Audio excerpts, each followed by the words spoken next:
닥터리TV 복샘 다이어트 원장 이진복입니다. 자, 오늘은 제 얘기를 좀 하려고 합니다. 저도 다이어트에 성공한 의사입니다 라는 주제로 오늘 찾아뵈었습니다. 최근에 저를 보신 분들은 저 사람이 무슨 비만할 때가 있었지 라고 생각을 하실 분이 계실 수도 있겠어요. 근데 저도 몇 년 전까지 상당히 복부 비만으로 살이 안 빠져가지고 고생을 좀 했었습니다. 그래서 제가 했던 부분들을 경험담을 말씀드리고 다이어트 하시는 분들, 비만 치료를 하시는 분들한테 좋은 팁을 알려드리고 힘내시라고 좀 말씀드린다는 의미에서 이 방송을 만들었습니다. 자, 제가 살이 한참 쪘을 때는 75kg까지 나갔었습니다. 제가 체중과 체지방량, 제 피검사 결과 다 오늘 공개하겠습니다. 저는 고등학교 때부터 40대까지 같은 체중을 계속 유지를 해왔었어요. 그런데 40대가 넘어가면서 어느 순간에 체중이 갑자기 찌기 시작했습니다. 저 나름대로 비만 클리닉 의사인데도 불구하고 제가 제 관리를 못했다는 데서 저도 많이 반성하고 있습니다. 그래서 그때 갑작스럽게 살이 찌게 되면서 야, 이게 살이 한번 찌니까 이렇게 빼기 힘들구나. 그리고 비만 환자들이 얼마나 심적으로 육체적으로 고통이 심한지 알겠다라는 생각이 들었어요.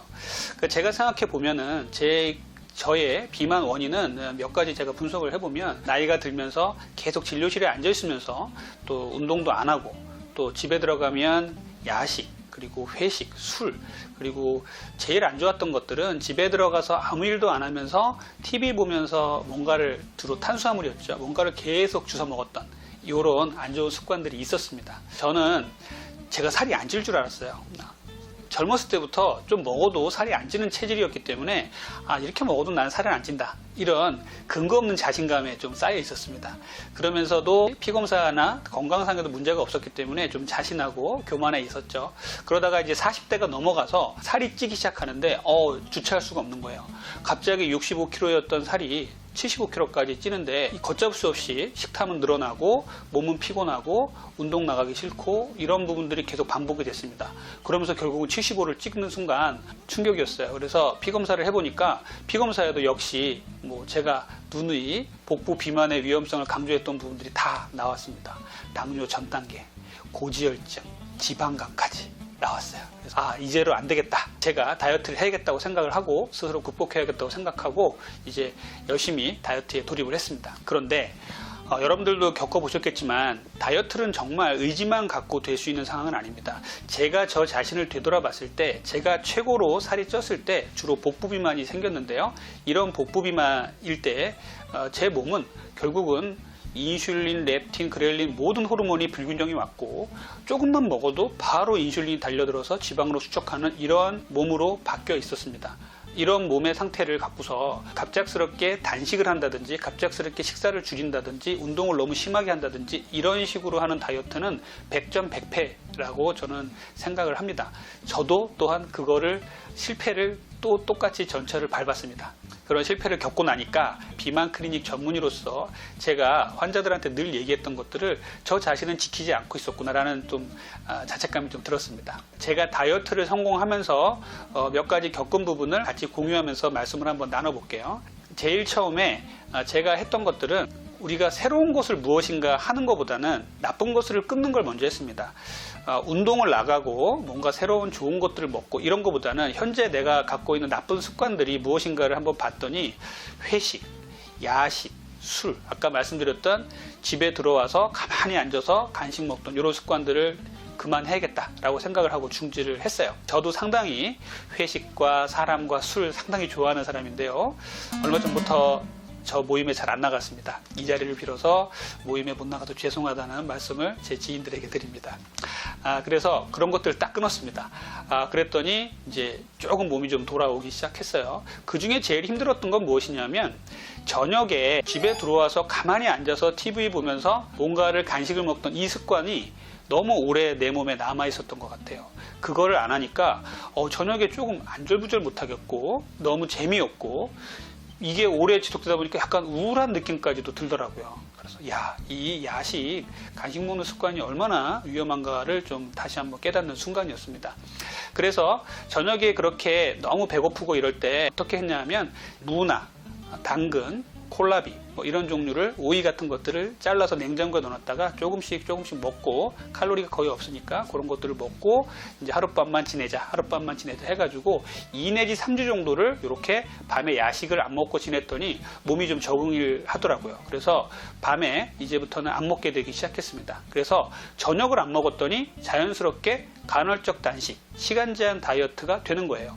아침 7시부터 저녁 7시까지 식사를 하고 저녁 7시 이후부터 다음날 7시까지는 아무것도 안 먹는다. 물 외에는 아무것도 안 먹는다. 이런 계획을 세워놓고서 실천을 했습니다. 그랬더니 몸도 가벼워지고 내가 간헐적 단식, 저녁에 아무것도 안 먹었다는 성취감도 생기고 해서 이것들이 저의 몸에 좀 체득이 되었던 것 같아요. 그래서 점점 더 제가 식사량을 줄이고 또 금식, 단식 이런 상황에서도 공복감에서도 너무 조바심 내지 않고 너무 힘들지 않게 그 순간들을 넘어갔던 것 같습니다. 그리고 또 하나는 낮에 이 간헐적 단식, 이 낮에 자유롭게 먹는 시간에도 아무거나 먹으면 안 되겠다는 생각이 들어서 양질의 탄수화물, 지방, 단백질을 많이 먹었고요.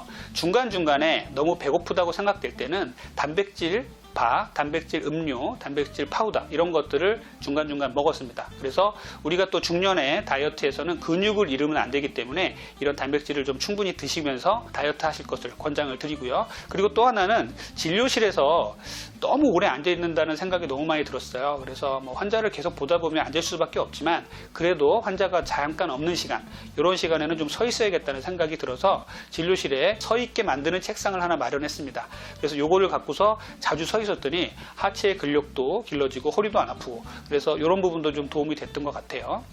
자, 이런 상황이 올 때까지 저 스스로 노력을 했었는데 여러 가지 난관들이 많이 있었어요. 식욕을 억제하기가 너무 힘들고 밤에 야식 이런 것들, 식탐 이런 것들이 나쁜 습관들이 남아 있었기 때문에 이것을 어떻게 하면 나쁜 습관들을 없애버릴까 이런 생각을 하고 실천을 하다가 난관에 많이 부딪히죠. 또 어느 순간에 또 폭식을 하게 되고 어느 순간에 회식 자리 나가면 혼자 막 개걸스럽게 먹는 내 모습을 발견할 때가 있었죠. 그래서 이런 부분을 좀 억제하기 위해서 저도 약물의 힘을 잠깐 빌렸습니다. 그래서 초기에는 싹센다를 저용량으로 좀 맞았었어요. 저 나름도 싹센다를 맞아보니까 몇 가지 좀 불편한 부분이 좀 있어서 싹센다를 0.6, 1.8까지 맞고 한두 달 정도 하다가 저는 끊었습니다. 그리고 싹센다를 맞았을 때 제가 가장 많이 느낀 것들은 싹센다를 맞았을 때 이 공복감, 허기지는 느낌이 많이 줄어드는데 이런 느낌이 싹센다를 끊었음에도 불구하고 조금 오래 가더라고요. 그래서 저는 그 공복감을 계속 기억을 하면서 싹센다 맞았을 때도 이런 공복감은 그냥 지나갔었는데